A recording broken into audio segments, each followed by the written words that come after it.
Pemirsa Bandera TV yang kami cintai, masih dari Sanonggoang, dan pada saat ini Bandera TV berkesempatan untuk berdiskusi dengan Bapak Frederikus Frederikus Danu. Bapak Frederikus Danu, beliau merupakan tokoh, lebih tepatnya Tuagolo ya. Tuagolo Kampung Lempe. Desa Vaisano ya, Kecamatan Sanonggoang. Dan seperti biasa kita sedang berdiskusi terkait rencana eksplorasi dan eksploitasi geotermal di Vaisano gitu. Nah, kabarnya Bapak Freddy gitu, di Lempe ini, Kampung Lempe ini akan menjadi satu titik untuk pengeboran itu, panas bumi ini. Apakah benar demikian, Bapak? Pengeboran ada di Lempe itu sudah ditetapkan setelah kegiatan yang istilah mereka dulu itu kadastral, yang rapat konsultasi tahap 2-nya itu bulan Mei. Waktu itu sudah dipastikan bahwa di Lempe mendapat satu titik hasilnya. Itu tanggal 15 Mei 2019. Nah, itu rapatnya yang disebut rapat konsultasi tahap 2 itu. Dan tanggal 14 sebelum rapat besoknya, tanggal 14 kami dijemput oleh mereka yang ada di lapangan untuk antar ke lokasi. Mereka itu siapa, Bapak? Ada yang dari tim sosialnya waktu itu, ada Pak Yosep yang dia dosen dari Kupang. Dengan ada konsultan, saya tidak tahu dulu konsultan apa namanya itu, yang bertanggung jawab tentang kegiatan penelitian untuk tahu di mana titik itu sebenarnya. Kami tanggal 14 itu diantar ke lokasi itu dengan tujuan agar lokasi itu bisa diketahui secara persis bahwa siapa pemiliknya.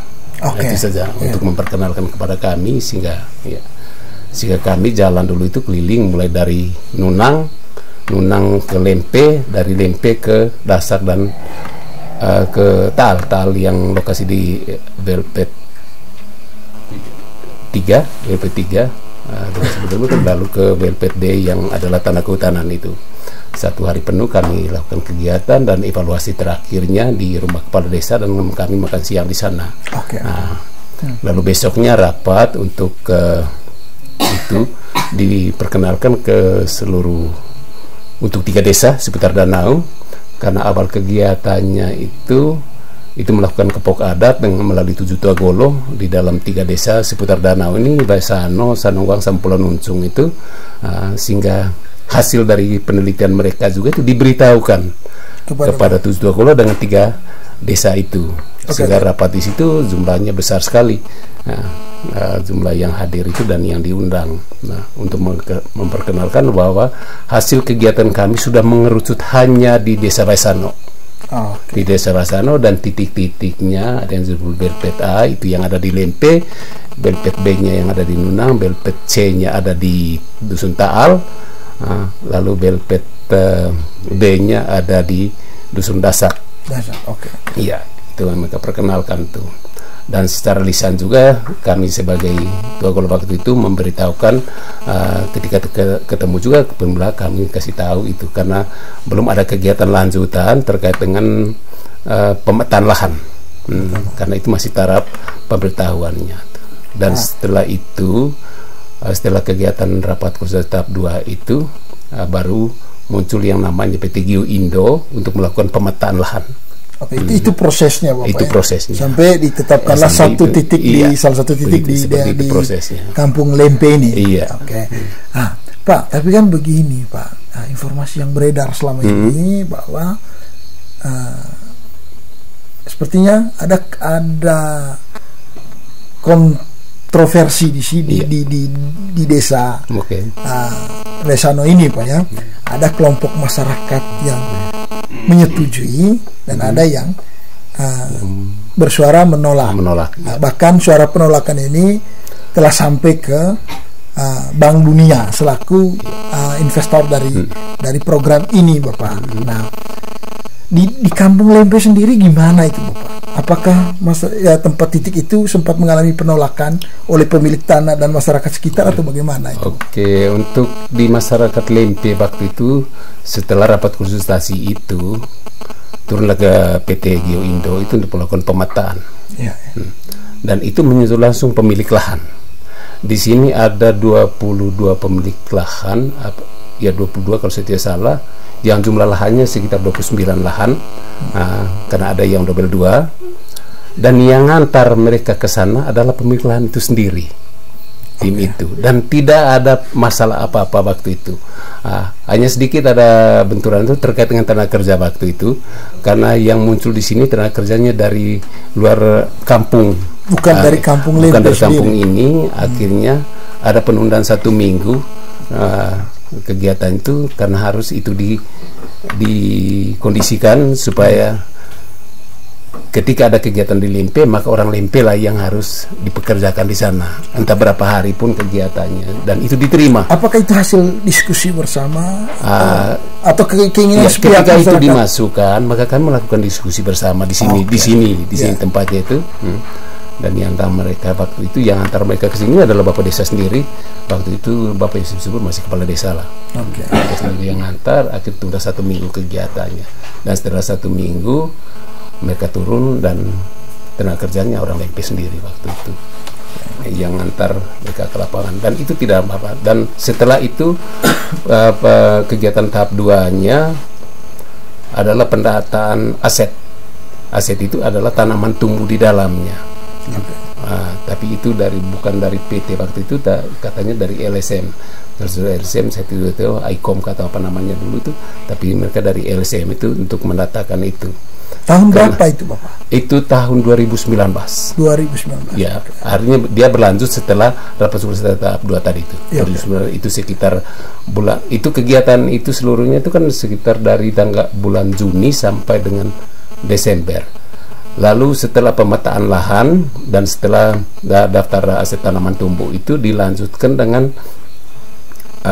untuk data lahan setelah diukur, itu pemilik lahan sendiri yang memberikan, yang sodor kepada kami untuk menandatangani surat pengabsahan lahan mereka. Itu pemilik lahan itu sendiri yang bawa, dan tidak ada komplik apa-apa, tidak ada yang namanya pro kontra itu tidak pernah muncul waktu itu. Semuanya berjalan mulus. Lalu tahap berikutnya setelah pendataan aset tanaman tumbuh di dalamnya itu adalah penyusunan dokumen untuk usulan ke BPN untuk mensertifikasi lahan. Oke, dari sekian proses itu Bapak, saya itu berlanjut ya. Oke. Saya coba mempersingkat. Gini, dari sekian proses itu kan kemudian sampai berujung kan gini, misalkan berapa hari yang lalu ada upaya untuk kemudian bertemu dengan masyarakat lagi, karena ada program yang berkaitan dengan melibatkan masyarakat adat ya Pak ya dalam proses itu. Tapi muncul kabar ini Bapak, bahwa ada masyarakat yang menolak gitu. Padahal yang Bapak jelaskan tadi itu tidak ada. Bagaimana itu Bapak?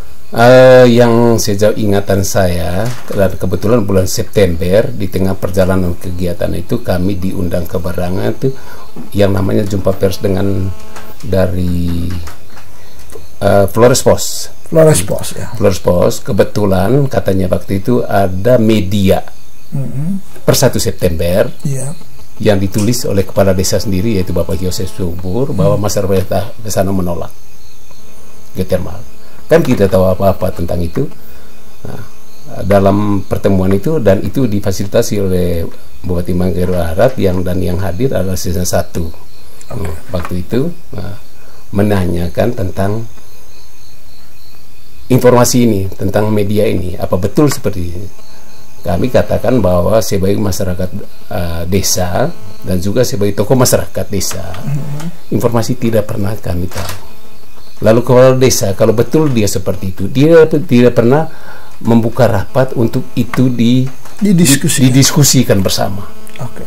Apa itu jalan pemecahan atau apa, itu tidak pernah diskusi. Dan bersamaan dengan itu juga muncullah nama 64 orang yang penolak bersamaan waktu itu.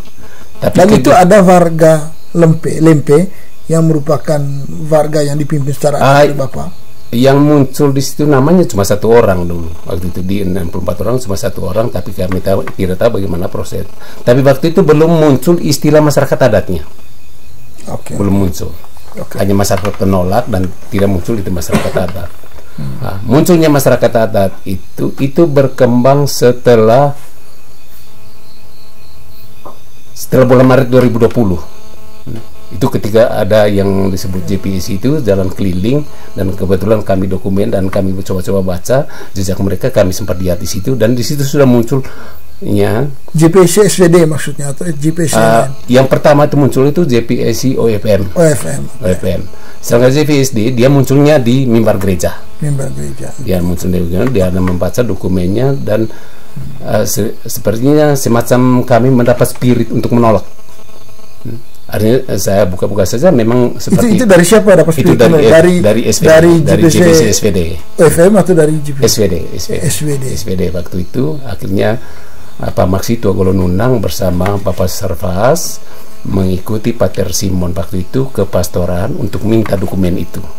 Dokumen apa itu, Bapak? Dokumen yang dia baca di apa itu? Gereja. Dokumen yang baca di mimbar itu. Dia minta dokumen itu, saya tidak tahu apa dulu berhasil atau tidak, itu Guru Maksi sendiri yang tahu.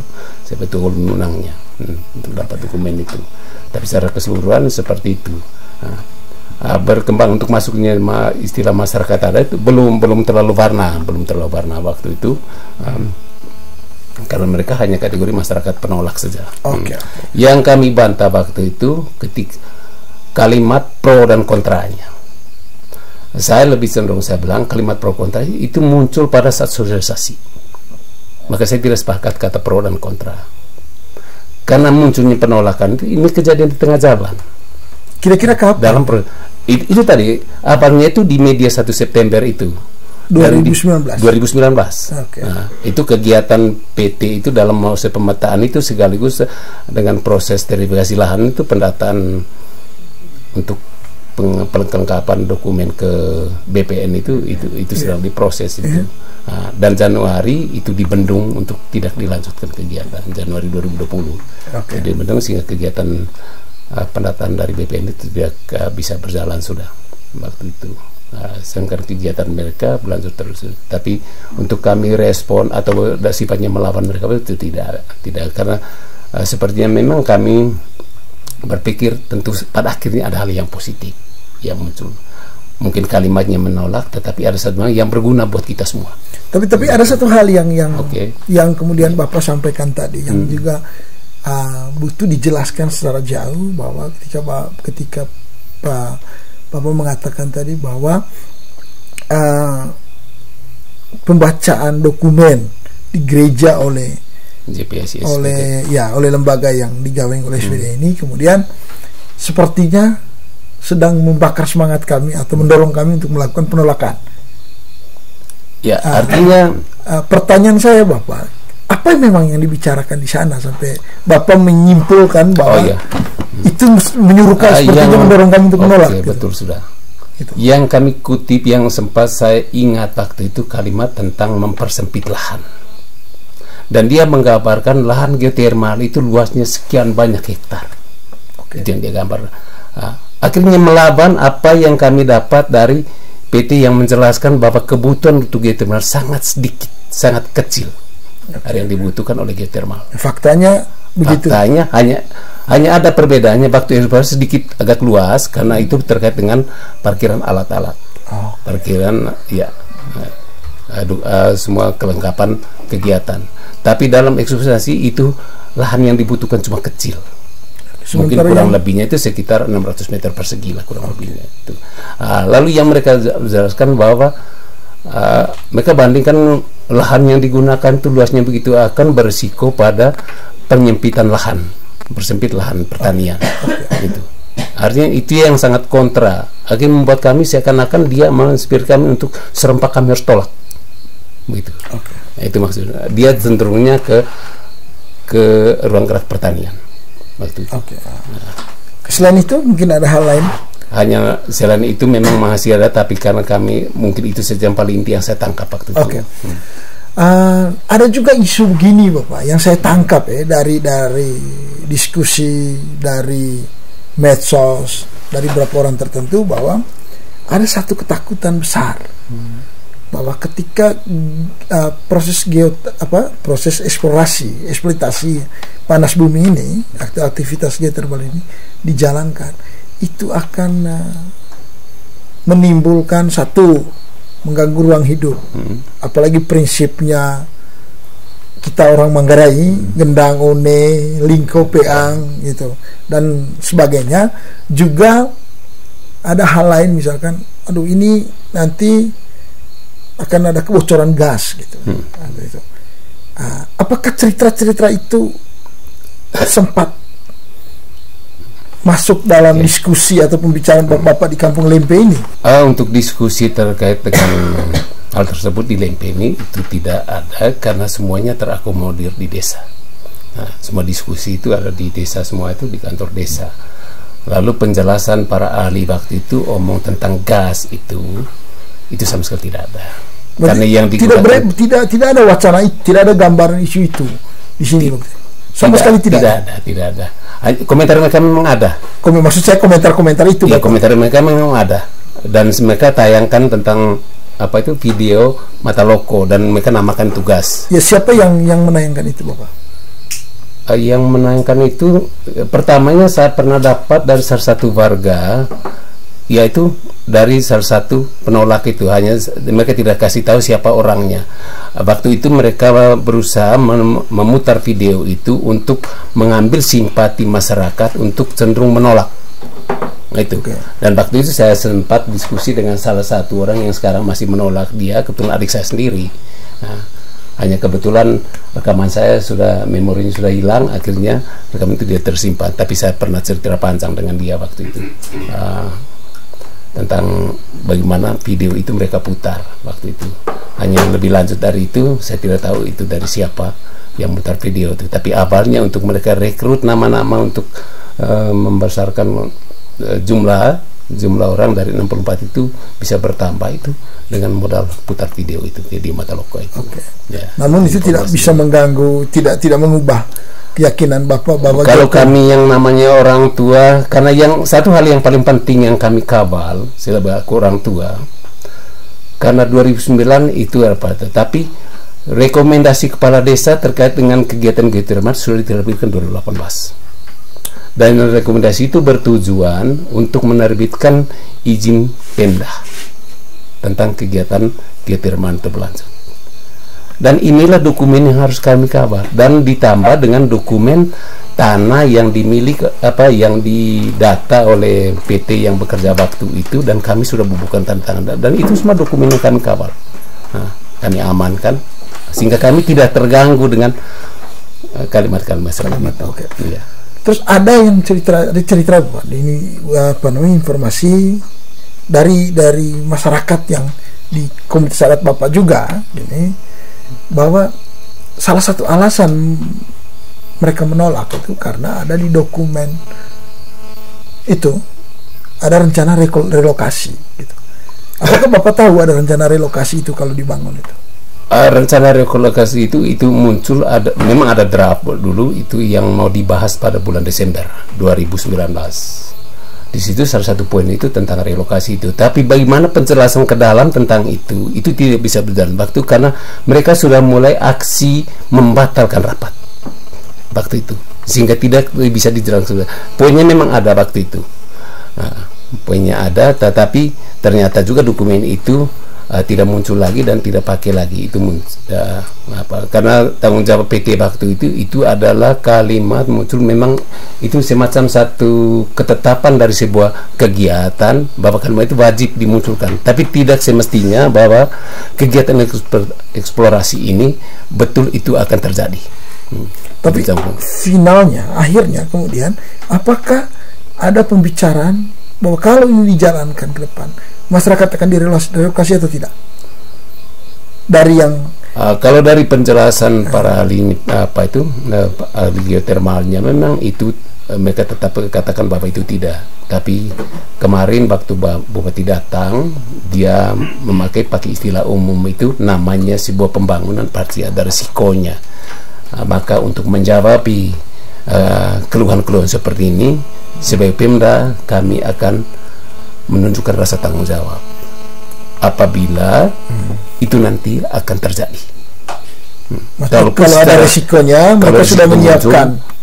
Pemerintah sudah menyiapkan. Okay. Dan itu tertulis Bapak?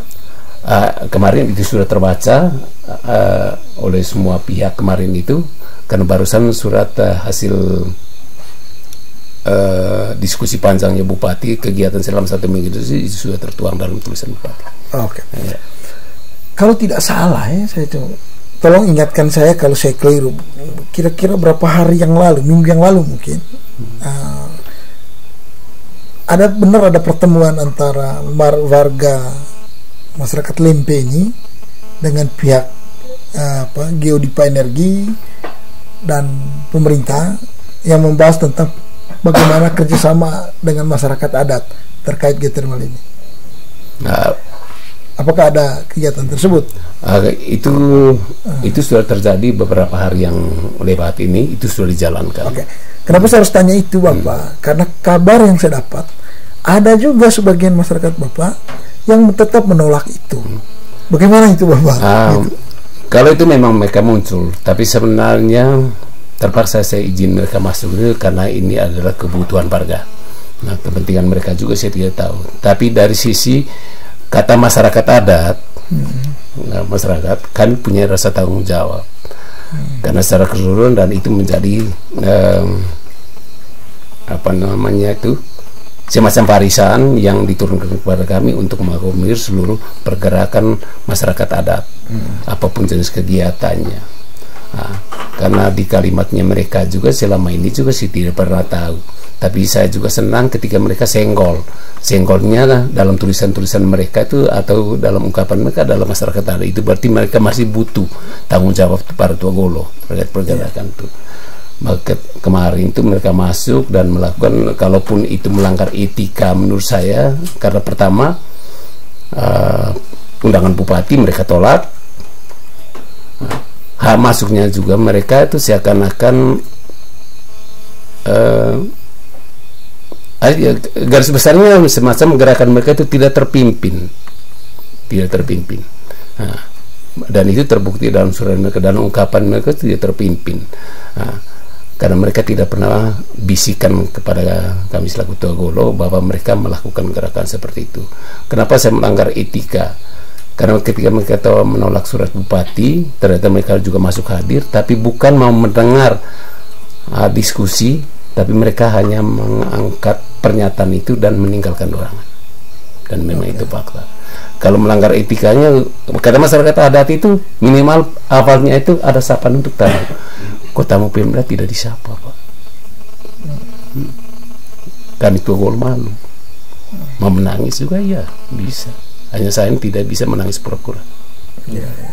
Karena itu pelanggaran adat. Menyapa tamu itu hal yang penting. Apapun ungkapan hati kita itu boleh-boleh saja, tetapi tidak menyapa tamu itu pelanggaran adat. Nah, kenapa? Lalu diperkuat lagi oleh ungkapan-ungkapan itu dan meninggalkan ruangan tanpa pamit. Kenapa saya harus mempertanyakan ini atau menanyakan ini dengan Bapak sebagai, karena pertama Bapak adalah seorang Tua Golo seorang pemimpin komunitas adat di Lempe ini, Kampung Lempe gitu. Dan dari tadi Bapak sangat optimis dan sangat tegas mengatakan bahwa kami mendukung itu geothermal itu. Dalam artian tidak ada masalah sebenarnya pembangunan titik itu. Dan apapun yang muncul di luar sana itu tidak mengganggu kami. Tapi akhirnya kaget-kaget dari satu warga, kemudian muncul tiba-tiba ada yang menolak.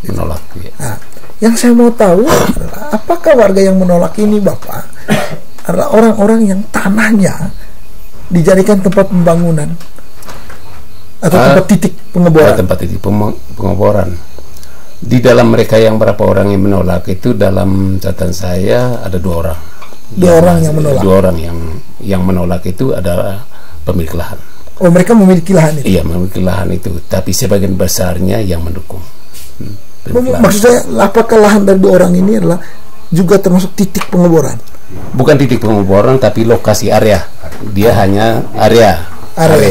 Tapi itu tadi, terkait dengan dokumen, itu semua sudah diurus, Pak. Sehingga kata menolak itu saya tidak pernah terima. Kalau nantinya mereka akan kemudian tidak mau bersikeras dengan penolakan mereka mengatakan bahwa oh kalau begitu kami tidak mau lahan kami masuk area, silakan Anda cari lahan lain. Bapak sebagai tua lo bagaimana itu? Ya, kalau saya dulu saya tuntut pada dokumennya, Pak. Apa dokumen itu bukan tantangannya? Karena sebelumnya mereka sudah menandatangani dokumen. Oke. Terserah kepada kebijakan PT dan pemerintah. Tapi secara dokumen, andai kata mereka berusaha itu adalah pengkhianatan pada tua guru. Adakah upaya dari Bapak misalkan memanggil dua orang itu lalu berbicara dari hati ke hati? Itu sudah pernah. Jadi misalkan kamu ini kan sudah menandatangani dokumen, kita sudah sepakat. Itu saya sudah panggil setelah bulan November 2020. Karena bulan November 2020 saya panggil semua mereka yang menolak itu untuk mempersamakan persepsi dan serahkan seluruh tanggung jawab itu pada saya sebagai tokoh untuk mengedepankan seluruh keluhan. Jawaban mereka? Tidak mau jawab atau tidak mau datang? Pokoknya tidak mau memberikan alasan dan tidak mau Tua Golo ada di depan kami. Apalagi kalau itu dibawa kepada pemerintah. Itu pernyataan mereka. Tidak jelas alasannya. Tidak jelas alasannya. Oke. Nah, kan lalu sedikit Pak terkait dengan dua orang tadi itu soal saya panggil tentang dokumen itu saya sudah pernah lakukan. Terserah mereka ingat atau tidak. Di situ ada nama Nikolen, ada nama Edu. Saya sudah pernah panggil. Termasuk penjabat desa yang ada sekarang. Waktu itu beliau juga menolak itu? Tidak, dia mau mendengar. Dia mau mendengar. Iya, dia mau mendengar. Karena dia keliling-keliling juga. Oke. Nah, kira-kira menurut Bapak ini, artinya sebagai seorang tokoh, sebagai seorang orang tua di kampung ini, pemimpin, pasti Bapak kenal dong keluarga Bapak, kenal keluarga Bapak ini. Kira-kira apa sih masalah sebenarnya nih, Pak? Kan tadi dokumen sudah diserahkan, awalnya sudah setuju, tiba-tiba terakhir menolak, dipanggil tidak mau, dia jadi ini sebenarnya ada apa? Gitu. Kalau saya melihat dari kekasan masyarakat adat di Limpi ini, kami satu turunan. Ya apalagi satu turunan, Pak? Satu turunan semua gitu. Kami ini. Kalau melihat dari sisi itu, sebenarnya bahkan ini yang saya pertanyakan, kenapa ini terjadi? Kenapa anak-anak ini harus terima seperti ini? Apakah ini godaan? Apakah ini suntikan pikiran dari luar? Aslinya tidak seperti ini, Pak. Kami sangat kental dengan adat, karena kami satu turunan. Kami satu suku, Pak. Kami satu suku. Sehingga saya tidak pernah melihat hal-hal yang cukup negatif di luar itu. Dan terbukti tim komite bersama kemarin keliling-keliling, pokoknya kami hanya tolak. Surat itu kami tidak pernah tahu. Terkait dengan surat ke Bank Dunia, kita tidak tahu suratnya, tapi tantangannya ada. Pernah ditanyakan juga surat itu tim komite kemarin surat keliling, waktu antar suratnya Bank Dunia. Itu maka tim komite bersama kemarin itu datang ke sini kasih tahu ke saya, makanya saya ada pegang surat. Hanya nama-nama mereka saya tidak minta siapa-siapa namanya, tapi sempat mereka baca. Ya, karena yang muncul sekarang itu ada 7 keluarga dan pasangan suami istri. Oke. Ada nggak hal lain yang Bapak mau sampaikan sebenarnya terhadap mereka atau terhadap pemerintah atau terhadap Pak? Oke. Kepada mereka, kalau memang saya marah, saya tidak ada kesempatan untuk menyampaikan. Tapi sebagai tanggung jawab adat, tokoh penanggung jawab masyarakat adat, saya memang kesal, tapi saya punya hati untuk selalu mengeluh ketika mereka terima. Tapi ada satu kekhasan dan sepertinya ada karakter baru yang muncul dari mereka itu tidak mau mereka disapa. Maka saya hati-hati untuk mendekati mereka. Saya cukup menjaga jangan sampai ada hal-hal yang tidak saya dugakan. Kalaupun kami ini saya turunan, ya. Makanya untuk saya mereka itu, maka kepada pemerintah kemarin saya sudah tegaskan itu untuk ini hanya sebuah catatan kita, tapi bukan saya membawa mereka atau menggiring mereka untuk itu diproses, tapi untuk diingatkan bahwa budaya ini kami yang namanya tokoh masyarakat adat ini, kalau saya kaitkan dengan yang namanya Bhinneka Tunggal Ika yang memersatukan seluruh perbedaan di Republik ini, itulah perlakuan adat ini sebenarnya, memperlakukan suku perbedaan itu. Nah, tapi ketika itu semua tidak, ya kami minta bantuan pemerintah untuk itu diatasi dan selalu diawasi. Itu. Lalu terkait dengan geothermal itu, saya pikir pemerintah dengan Bank Dunia harus memberikan spirit yang kuat untuk itu tetap harus jalan. Kami ini di daerah terpencil, Pak, di daerah terpencil di pelosok tanah air ini, ekonomi kami ini dari saya sudah umur 60 lebih, Pak. Nah, kadang kami petani ini seperti ini saya dari dulu itu. Kami ini hidup apa maunya Allah, bukan bayar keringat, apa maunya Allah. Karena itu saja kami berkebun saya tidak jelas, ya, katanya petani. Artinya inilah perubahan-perubahan waktu yang kami, sehingga kami melihatnya kehadiran geothermal ada sebuah peluang. Kalaupun pariwisata punya kekuatan, tapi saya melihat LSM Burung Indonesia dengan Yakine sudah bekerjasama dengan sini untuk membangun niat dan membangun konsep-konsep kepariwisataan itu. Tidak ada jawaban dari masyarakat, Pak. Terbukti sampai hari ini, Pak, tidak ada yang menanam tanaman buah-buahan. Terbukti. Ada tamu masuk, ada wisatawan masuk, itu kok bisa pulang lapar, minum saya tidak dapat, Pak. Sehingga saya pikir pariwisata boleh orang sulit di peluangnya, itu bohong, Pak. Itu bohong, karena kuncinya adalah masyarakat. Dan ini kerja kerasnya Burung Indonesia dulu. Ketika lembaga itu pulang, LSM itu pulang, ya semuanya pergi. Tidak ada bekas, tidak ada buahnya. Termasuk kelompok saya ketuanya waktu itu. Yang kegiatan kami itu adalah kelanjutan dari yang namanya PRP itu Penggabar Yang Puar, dan kami adalah yang namanya tim pemantau burung. Kelompoknya di sini, dan saya ketuanya. Mereka pergi semuanya, pergi. Pada sebenarnya itu modal untuk dilanjutkan. Kepada homestay juga itu diberi fasilitas, latihan memasak itu diberi. Semuanya pergi. Dari semuanya pulang, ya semua pulang. Sehingga kalau orang mempariwisata sedikitnya saya miris. Dan pernah saya ungkap dengan Burung Indonesia waktu itu, saya bilang, tuh kamu keluar dulu 5 tahun 10 tahun baru saya buka, dan itu hanya untuk generasi kita. Kalau sekarang saya sangat tidak suka. Kenapa? Karena apalah gunanya kita buka kalau orang lain diam. Dia tangkap kami itu hanya karena uang. Begitu. Ya, sehingga saya melihatnya bahwa kehadiran geothermal, pertama peluang kerjanya ada untuk masyarakat, karena dijalankan adalah dominannya adalah masyarakat lokal. Lalu terkait dengan potensi ini adalah ramah lingkungan. Itu dia punya kampanyenya sengaja tempel. Lalu terkait dengan gas, bukan gas yang mau diambil tenaganya, tapi adalah uang. Itu penjelasan secara teknis. Dan Bapak percaya soal itu? Saya percaya. Karena terbukti ketika ada yang kirim ke Bandung untuk studi itu, dan mereka benarkan itu. Nah, dan ini terakhir, Bapak. Pertanyaan terakhir buat Bapak sebelum kita akhiri diskusi ini. Menurut Bapak, dari apa yang harus dilakukan sekarang oleh masyarakat Bapak ini, daripada hanya sekedar berbeda pada setuju dan tidak setuju geothermal, apa yang harus dilakukan sebenarnya? Kalau yang dilakukan oleh masyarakat, yang seharusnya untuk apa berbicara geothermal? Tanamlah banyak-banyak. Mau tanam porang, mau tanam apa, tanamlah. Buah-buahan yang namanya pariwisata, ya tanamlah buah-buahan. Itu saja lah. Untuk apa geothermal? Geothermal sudah, semua keluhan kita sudah ada jawabannya, sudah tergambar semua. Untuk apanya lagi kita pikir geothermal? Kita kembali kepada apa yang menjadi tugas sebagai petani. Tanamlah sebanyak-banyak. Kalau mau pariwisata, jemput pariwisata, ya tanam banyak buah-buahan. Tidak perlu sibuk itu. Tidak perlu sibuk itu. Ada yang urus gitu. Itu saja dari saya.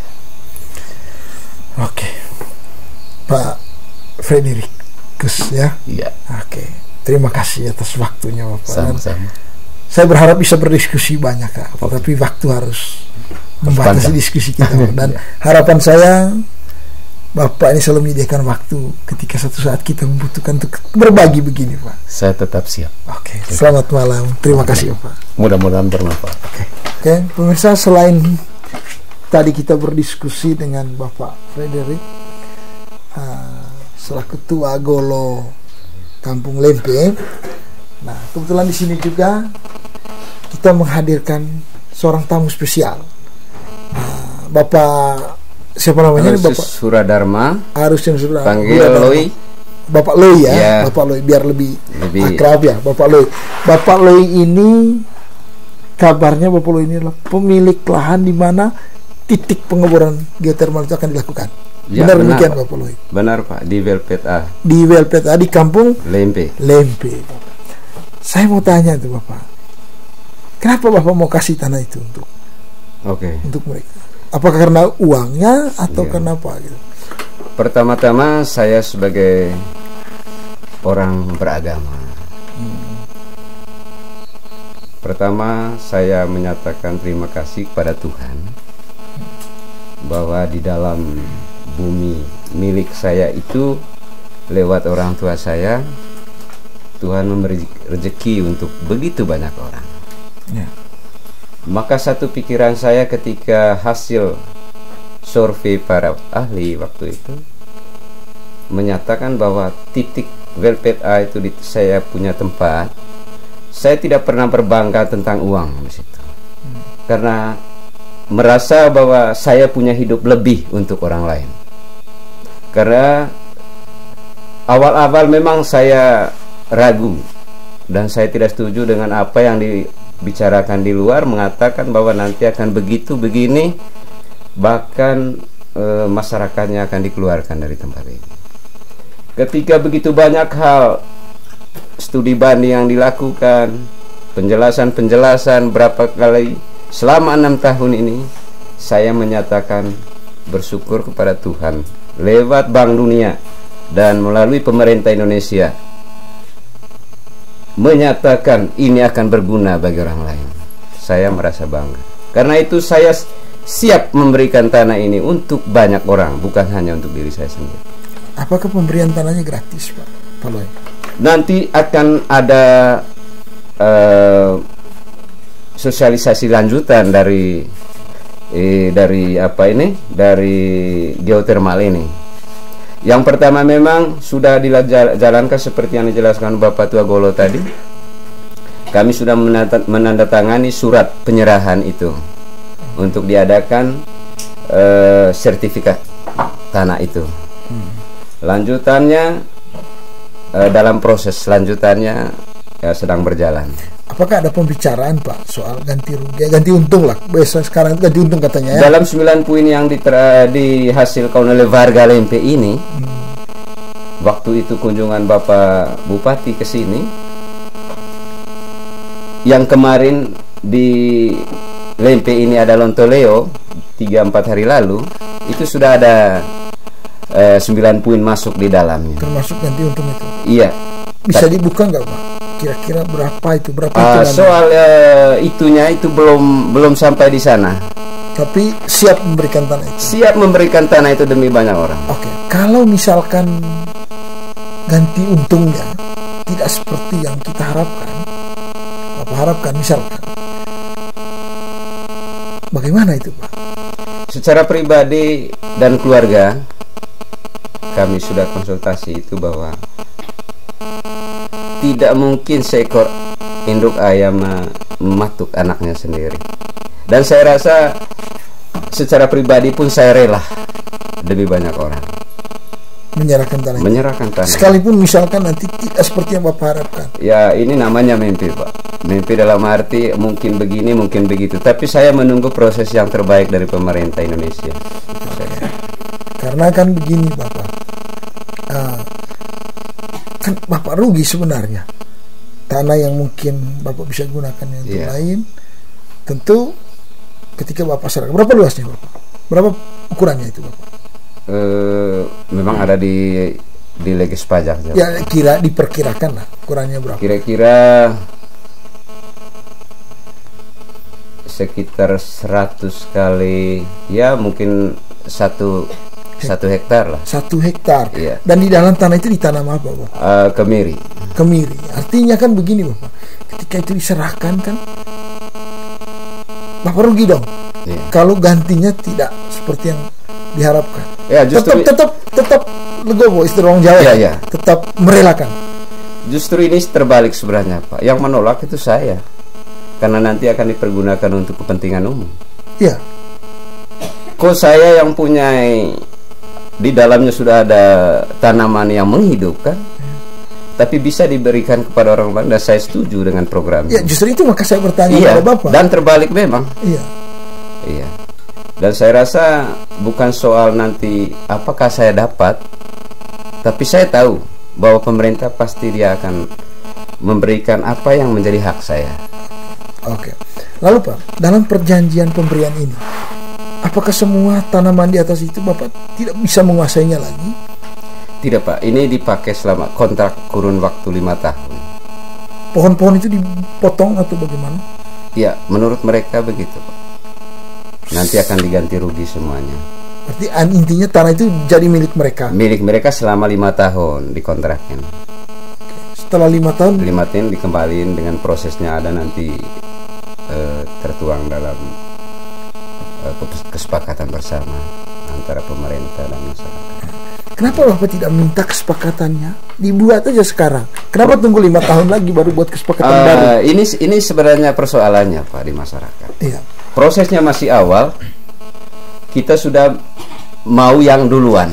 Iya. Artinya yang pertama masih dalam proses pengukuran lahan. Tetapi orang sudah tolak pengukuran lahan. Nggak, saya tidak bicara tentang orang lain. Saya bicara tentang saya sendiri, Bapak gitu. Artinya Bapak ini menjadi contoh buat yang lain sebagai satu kasus yang lain. Jadi ini kan Bapak bilang tadi lahan saya berikan 100 hektar. Nanti mereka akan bangun untuk titik pengeboran ya Pak ya. Titik pengeboran. Lalu nanti setelah mereka kontrak lama 5 tahun. Setelah 5 tahun baru kita bicarakan lagi. Oke. Kenapa Bapak tidak menuntut mereka untuk bicarakan dari sekarang? Kalau membicarakan 5 tahun tidak menguntungkan Bapak, bagaimana? Ya, ini pertanyaan benar. Tetapi sebenarnya kebenaran ini nanti akan ada prosesnya Pak. Oke. Proses ini belum sampai pada titik situ. Ini masih pada pengukuran lahan. Ganti rugi saja belum dibicarakan dulu. Tahu dulu luasnya berapa. Harus tahu dulu luas lahannya berapa oleh pertanahan. Baru berapa jumlah yang dipakai oleh negara untuk proyek ini. Ini baru proses ini. Kan belum sampai di sana. Kita sudah berbicara tentang hal yang itu ya. Makanya kami tetap menunggu proses ini, Pak. Justru itu, Pak. Saya harus mengejar ke sana. Iya. Saya tidak bisa tidak mengejar. Harus mengejarnya gini. Kan Bapak sudah menyerahkan. Ini tanah saya. Silakan kamu ukur, kamu proses. Kan itu, Pak. Iya. Nah, berarti kan Bapak sudah menyerahkan kepada mereka. Iya. Nah, Anda pun sertifikatnya keluarkan, udah menjadi hak mereka kan gitu, Pak. Iya. Nah, justru itu maka saya tanya, kenapa Bapak tidak berpikir bahwa sebelum saya menandatangani ini, saya bicarakan terus setelah 5 tahun bagaimana? Ya, proses pertama dulu Pak begini. Penyerahan lokasi di area pemboran. Itu sudah ditantangani. Setelah itu proses yang kedua, pengukuran lahan. Berapa luas yang dipakai? Mau proses pengukuran lahan itu mandek sampai sekarang ini 6 tahun mungkin belum dijalankan. Maka bagaimana bisa sampai pada titik yang satu yang Bapak tanyakan itu kalau proses yang kedua ini belum dijalankan? Maka kalau mungkin BPN sudah mengukur dan sudah ada sertifikat tanah itu, maka kami sebagai pemilik lahan akan berbicara soal itu sudah ganti. Begitu prosesnya, Pak. Oke. Nah, kan ada sebagian orang nih, Pak, yang kemudian lahannya jadi bagian dari situ juga, tapi bukan dari titik pengeboran. Lalu terjadi penolakan. Bagaimana menurut Bapak itu? Terima kasih, Pak. Sebenarnya inilah bukan hal yang besar sebenarnya. Ini pertama, kalau saya lihat secara pribadi, tingkat kepercayaan masyarakat tidak menghargai pembicaraan orang lain, tidak mendengarkan orang lain, termasuk sebagai Bapak Tuagolo tadi dipanggil untuk mendengarkan, tidak mendengarkan, dipanggil hadir, tidak mau hadir. Tapi satu prinsip bahwa saya menolak. Di sini sebenarnya bagaimana kita bisa mendengar atau bisa berbicara kalau tidak pernah hadir? Bagaimana kita bisa menyampaikan sesuatu kepada orang lain atau kepada bapak-bapak yang lebih tua dari kita kalau kita tidak mendengarkan mereka? Apapun perkataannya, tolak atau setuju, itu bukan soalnya. Tapi mendengarkan itu dulu yang pertama, atau hadir dulu yang pertama, itu baru bisa menghargai orang tua, atau orang tua menghargai adik-adik. Itu justru di sini letak kepercayaan, apalagi ya masyarakat kampung, Pak. Jadi jelas hal-hal yang lebih atau yang kurang pasti dilihat sebagai hal yang sangat semacam dicemburui lah begitu, sehingga hal biasa itu dikatakan. Cemburu gimana maksudnya? Maksudnya begini, kalau Bapak lebih ya pasti saya katakan nanti kalian sudah kaya, saya tidak setuju itu. Tapi ini wajar menurut saya, wajar ini hal-hal perbedaan itu dalam kebersamaan, perbedaan itu hal wajar dalam masyarakat, dalam warga kampung wajar. Omong tidak setuju atau setuju itu wajar. Tapi satu hal yang paling penting, tombora tetu ada nonggong. Memang kalau ada nempung, jauh data tua, sulit sama apa Gak saya katakan misalnya begini, saya tidak setuju laku tombol itu. Tapi saya inti niat zaman. Pada titik akhir setiap kali pembicaraan pasti kata itu yang dikeluarkan oleh orang tua dulu, niat zaman. Dan ini yang tidak dipakai oleh masyarakat adat sekarang ini. Tidak pernah ada pakai niat zaman. Apa yang menjadi perbedaan saya, tetap saya bawa sampai pada hal-hal kecil, dan saya tidak mau tetap mengatakan tidak. Di sini sebenarnya letak tidak merendahkan diri, tidak mau rendah hati terhadap orang tua. Jadi ini salah satu hal faktor pendidikan masyarakat adat yang mungkin bagi kami generasi muda sekarang ini yang harus diperbaiki. Oke, ini Pak, adakah janji dari pihak perusahaan terhadap Bapak? Oh belum, Pak. Belum pernah ada dalam. Berarti betul-betul karena Bapak merasa bahwa ya ini kewajiban saya sebagai warga negara. Saya sebagai warga negara Indonesia, bumi dan air dan kekayaan alam yang terkandung di dalam milik negara. Oke, itu poinnya, Pak. Terima kasih Bapak Aloi. Loi. Bapak Loi, terima kasih sudah berdiskusi.